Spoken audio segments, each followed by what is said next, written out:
कुंभमेळ्याच्या आराखड्यामध्ये मोफत वीज पुरवठा करण्याचा निर्णय घेण्यात आलेला आहे।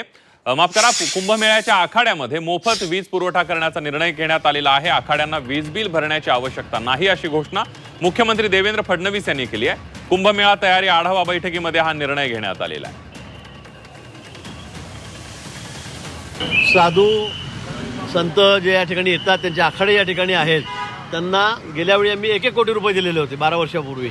आता यावेळेला आम्ही 5-5 कोटी रुपये त्यांच्या सगळ्या बेसिकली ज्या सोयी सुविधा आहेत त्यांच्यासाठी या ठिकाणी दिलेल्या आहेत।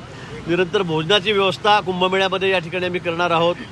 इलेक्ट्रिकचं बिल जे इतर राज्यांमध्ये कुंभमेळा असताना मग मध्य प्रदेशमध्ये असेल, उत्तर प्रदेशमध्ये असेल, ते सरकार भरत असतं आणि म्हणून त्या कार्यकाळामध्ये जो इलेक्ट्रिक बिलाचा जो खर्च आहे तो सुद्धा या आखाड्यांचा सरकारतर्फे करण्यात येईल।